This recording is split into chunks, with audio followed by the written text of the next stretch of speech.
हड़ताल की, जिसका असर पूरे देश में दिख रहा है। राजधानी दिल्ली में ऑटो और टैक्सी वालों की हड़ताल से लोग परेशान हैं, तो वहीं देश के बाकी हिस्से में लोग बेहाल हैं।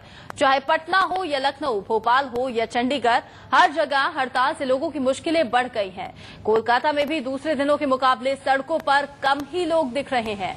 हालांकि मुंबई में हड़ताल का बहुत ज्यादा असर नहीं दिख रहा है। 2 दिन के लिए देश भर के 11 ट्रेड यूनियन के तकरीबन 10 करोड़ कामगार हड़ताल पर हैं। इसमें 90,000 बैंक शाखाओं के तकरीबन 10 लाख कर्मचारी भी शामिल हैं।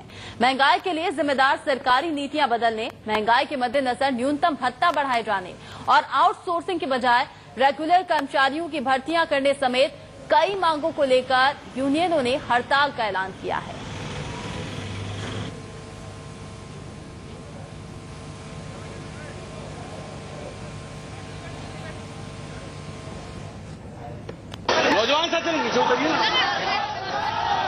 बंद का असर हर तरफ है। पटना और जहानाबाद की फिलहाल ये 2 तस्वीरें आप देखिए और अंदाजा लगाइए किस तरह से लोगों की दिक्कतें बढ़ गई होंगी। एक तरफ ट्रेन को रोक दिया गया, प्रदर्शनकारी प्रदर्शन कर रहे हैं, लेकिन रेलवे जो कि हड़ताल से बाहर है उसे भी हड़ताल में शामिल करने की कोशिश की गई ट्रेन रोककर। दूसरी तस्वीरें जहानाबाद की देखिए, यहां भी लोग पहुंचे और यहां भी ट्रेन को रोका गया। सड़कों पर जो वाहन खड़े हैं उनके टायर की हवा निकाल दी गई है।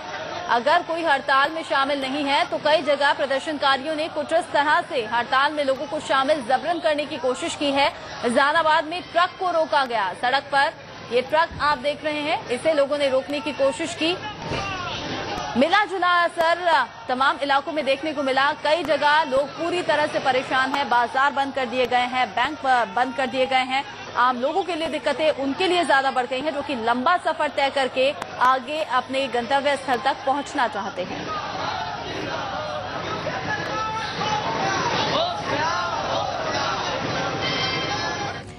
पटना और जहानाबाद की तस्वीरें हमने आपको दिखाई, किस तरह से हड़ताल का असर यहां देखने को मिला है। लेकिन नोएडा में हाल क्या है, जायजा लिया हमारे संवाददाता ने, देखिए रिपोर्ट। ट्रेड यूनियनों की स्ट्राइक, 48 घंटे का भारत बंद। इस वक्त हम हैं नोएडा के अंतर्राष्ट्रीय बस अड्डे पर।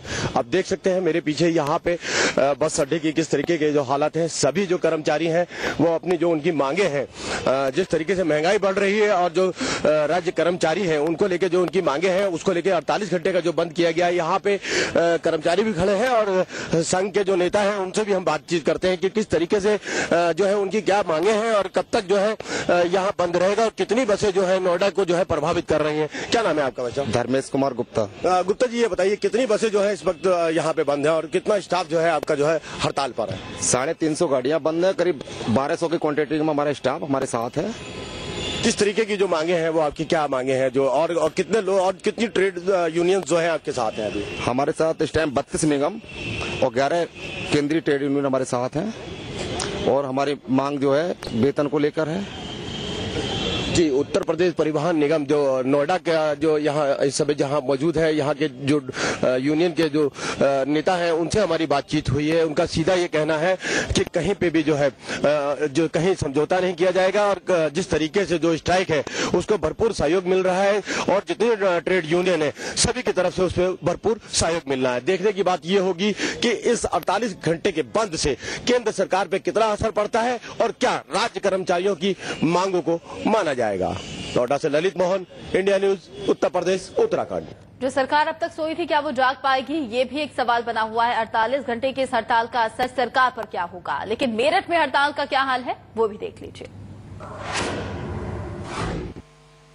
सरकार के चलते विभिन्न कर्मचारी संगठनों ने लामबंद होते हुए देशव्यापी हड़ताल कर दी है, जिसका असर मेरठ में भी देखने को मिल रहा है। मैं इस वक्त मौजूद हूं मेरठ के वैशाली बस अड्डे पर, जहां आप देख सकते हैं बसें यहां से नदारद हैं बकायदा। लेकिन जिस तरीके से यहां पर कर्मचारियों का गुस्सा है उसे ध्यान में रखते हुए एहतियातन भारी संख्या में पुलिस बल को यहां पर तैनात किया गया। आप देख सकते हैं बस अड्डे पर पुलिस बल यहां पर तैनात है। जो बसें यहां पर मौजूद रहती थी वो यहां से नदारद है। हालांकि यहां पर जो अमूमन यात्री यहां पर आया करते थे वो रोजाना की भांति यहां पर आए हैं, लेकिन आज जिस तरीके से हड़ताल है उसके बाद में लोगों को काफी परेशानियों का सामना करना पड़ रहा है, क्योंकि यहाँ से बसें मौजूद नहीं है और अपने गंतव्य स्थानों पर ये लोग नहीं जा पा रहे हैं। आइए बात करेंगे लोगों को किस किस तरह की परेशानियों का सामना करना पड़ रहा है आज ने। आप हम अंकुर शर्मा। अंकुर जी, कहाँ आपको जाना था और क्या परेशानी? मुझे दिल्ली पहुंचना था सुबह 9 बजे। मैं सुबह 1.5 घंटे से यहाँ पर खड़ा हूँ, मुझे कोई भी बस अभी तक नहीं मिल पाई है। मैं पिछले 1.5 घंटे से खड़ा हूँ, कोई बस नहीं है। न दिल्ली के लिए न नोएडा के लिए। काफी परेशानी है आज। मुझे बॉस ऑफिस पहुंचना था 10 बजे के करीब, ठीक है, द्वारका जाना है मुझे और बहुत ज्यादा परेशान हो रही है। तो यही कुछ इस तरह की स्थिति यहाँ पर देखने को मिल रही है। जो बात करें कि दैनिक दिनचर्या थी लोगों की, वो पूरे तरीके से इस हड़ताल के चलते कहीं न कहीं अस्त व्यस्त होती हुई नजर आ रही है। मेरठ से रजनीश चौहान, इंडिया न्यूज। तो मेरठ में भी हड़ताल का असर है। लोग परेशान हैं, बेहाल हैं, क्योंकि जो अपने घरों से निकल चुके हैं उनके लिए परेशानी बढ़ गई है अपने गंतव्य स्थल तक पहुंचने के लिए। हालांकि जो जानते हैं वो सावधानी बरत रहे हैं। लखनऊ में क्या असर हड़ताल का देखने को मिला, बता रहे हमारे संवाददाता। देखिए रिपोर्ट। सुबह के 10 बजने वाले हैं और आप देख सकते हैं कि पूरा हड़ताल का असर साफ देखने को मिल रहा है। ये लखनऊ का एक बस अड्डा है आलमबाग, जहां पर पूरी तरह से गाड़ियों को ठप कर दिया गया है। आप देख सकते हैं सारी, चाहे अनुबंधित बसें हों चाहे निगम की बसें हों, पूरी तरह से उनका चक्का जाम है और बहुत बड़ी तादाद में बसों को डिपो पर भेज दिया गया है और सारे उसके जो कर्मचारी हैं वो हड़ताल पर हैं। इसके लिए साफ जो नोटिस चिपकाई गई हैं यहाँ पर बस अड्डे पर, जिससे कि लोगों को जानकारी मिल सके कि हड़ताल के कारण क्या है। हम आपको बता दें, केंद्रीय श्रम संगठनों ने श्रमिक जो नियमों हैं उनको अनुपालन करने के लिए साफ ताकीद की है कि उनके साथ न्याय हो और उनको पूरा सम्मान मिले और साथ ही 7वें वेतन आयोग के गठन की मांग की है केंद्रीय श्रम संगठनों ने और उसके साथ श्रमिकों को तमाम तरह की सुविधाएं और न्यूनतम वेतन 10,000 तक करने की बात की है कि उनको इसके लाभ प्राप्त हों। यहाँ देख सकते हैं बहुत सारे बस अड्डे पर आए हुए लोग हैं जो परेशान हैं। आप बताएं कहां से आए हैं, कहां जाने वाले थे और कितनी मुश्किल हो रही? हमको हैदरगढ़ जाना है, कोई गाड़ी नहीं है, कैसे जाएं घर? बहुत से लोग हैं पूरे परिवार के साथ आए हुए हैं। आपको कहाँ जाना था और कितनी मुश्किल हो रही है? जी इलाहाबाद जाना है, सहारनपुर से हम आए हैं। ये मतलब ये हड़ताल का कारण क्या हो सकता है, क्या है चक्कर है? अभी तक बहुत से लोग ये समझ नहीं पा रहे हैं कि आखिर कारण क्या है जो इस तरह की हड़ताल की गई। हमको बताएंगे इससे पहले ही हड़ताल की इस तरह की अनाउंसमेंट कर दी गई थी। आपको कहाँ जाना था, कितनी मुश्किल हो रही है आपको? सुल्तानपुर जाना है साहब, मुश्किल तो हो रही है। यहाँ आके क्या पता चला आपको? यहाँ आके पता चला कि यहाँ हड़ताल हो गया है, सारी बसें रुकी है। ये देख सकते हैं, ये तो अभी है परिवहन के हालात आप देख सकते हैं ये बने हुए हैं। इसके साथ ही मैं आपको बता दूं कि जितनी भी केंद्रीय जो श्रम संगठन है, केंद्रीय सेवाएं हैं, वो बाधित हैं। केवल हवाई और रेल यातायात को छोड़ करके सारी तरह से ठप कर दी गई हैं और उसमें टैक्सी यूनियंस भी शामिल हो गई हैं। लेकिन अभी भी कुछ यूनियन जो अलग हैं वो अभी वो काम कर रही हैं। आप बताएं कि इस तरह की हड़ताल कितनी वाजिब है, जो बार बार हड़ताल करके अपनी मांगे मनवाने की कोशिश करते हैं राज्य और केंद्र सरकार के कर्मचारी? जी ये तो ठीक नहीं है, पब्लिक को बड़ी दिक्कत हो रही है। ऐसे में लोगों को आना जाना मुश्किल हो रहा है, तो कोई साधन नहीं इस टाइम जो है, कैसे जाए आदमी? ये आप देख सकते हैं कि जनता भी मानती है कि ये तरीका ठीक नहीं है, लेकिन बड़ा सवाल है कि आखिर केंद्र सरकार और राज्य सरकारों के बीच तालमेल अपने कर्मचारियों के साथ क्यों नहीं है और क्यों उनकी तमाम मांगों पर एक बैठक के दौरान वार्ता नहीं की जाती है, चर्चा नहीं की जाती है और उनकी समस्याओं का समाधान नहीं किया जाता, जिसकी वजह से ऐसे हालात बार बार बनते हैं। Radheshyam Dikshit, India news, Lucknow. तो देशव्यापी हड़ताल और देश भर में इसका असर फिर तमाम, चाहे राज्य हो चाहे तमाम जिले हो, हड़ताल का व्यापक असर देखने को मिल रहा है। सीधे सीधे आम आदमी पिस रहा है। सरकार जानती सब थी लेकिन इंतजाम नहीं किए गए। इस हड़ताल से होने वाली असुविधाओं को देखते हुए अभी भी लोग टैक्सी और ऑटो को लेकर परेशान हैं। लोग अपने घरों से निकल जरूर गए हैं लेकिन गंतव्य स्थल तक पहुंचे कैसे, ये बड़ी परेशानी बनी हुई है। साथ ही बाजारों पर भी इसका असर देखने को मिल रहा है। अगर आप भी घर से निकलने वाले हैं तो पहले जरूर देख लें रिपोर्ट और समझ लें कि आज क्या कुछ दिक्कतें आपको हो सकती हैं।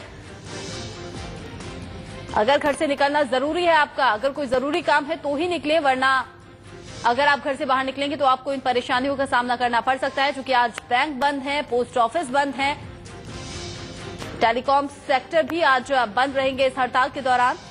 बाजार पूरी तरह से बंद है, मिला जुला असर हर जगह देखने को मिल रहा है। सीएनजी स्टेशन भी आज बंद रहेंगे। अगर आप सीएनजी गाड़ी का इस्तेमाल करते हैं तो सीएनजी आपको नहीं मिल पाएगी, ये एक बड़ी दिक्कत हो सकती है। संगठन कई इसमें शामिल हैं, भारतीय मजदूर संगठन इसमें शामिल है, Indian national trade union Congress संगठन इसमें शामिल है, all India trade union Congress भी इस हड़ताल का हिस्सा है।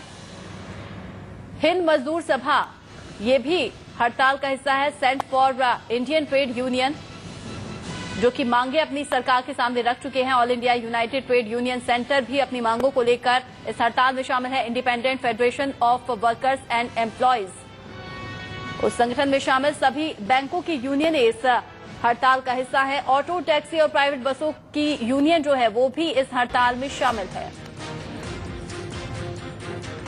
घर से निकलते ही आपके लिए दिक्कतें खड़ी हो जाएंगी। सबसे पहले ट्रांसपोर्टेशन को लेकर, फिर अगर बैंक के काम से आप जा रहे हैं तो बैंक आपको बंद मिलेंगे। अगर आप मार्केट का कोई काम करने वाले हैं तो आपको बाजार भी बंद मिल सकते हैं। मिला जुला असर हर जगह देखने को मिल रहा है। कई जगह जहां प्रदर्शनकारी सड़कों पर उतरे हैं वहां जबरन गाड़ियों को रोका जा रहा है, ट्रेनों को रोका जा रहा है। ऐसे में पिस रहा है सिर्फ और सिर्फ आम आदमी। सरकार जिम्मेदार इसलिए भी बनती है क्योंकि वो जानती थी, पहले से मांगों को लेकर चेता गया था, लेकिन चेताने के बावजूद भी बातचीत नहीं की गई। हाँ, एक बैठक की औपचारिकता जरूर की गई जिसमें बातचीत के जरिए समाधान निकालने की कोशिश की गई थी, लेकिन तमाम बड़े वो मंत्री, वो चेहरे इसमें शामिल नहीं हुए। शरद पवार वहां नहीं पहुंचे, पी चिदम्बरम वहां नहीं पहुंचे, एंटनी वहां नहीं पहुंचे। महाबंद पर महा कवरेज इंडिया न्यूज पर लगातार जारी है।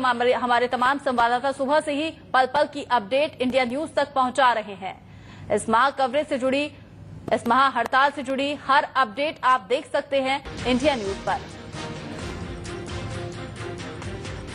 हालांकि मुंबई और कोलकाता में इसका ज्यादा असर नहीं देखने को मिला है। मुंबई अपनी रफ्तार से दौड़ रही है, कोलकाता में ज्यादा असर देखने को नहीं मिला है। लोग अपने काम से, घरों से निकल रहे हैं।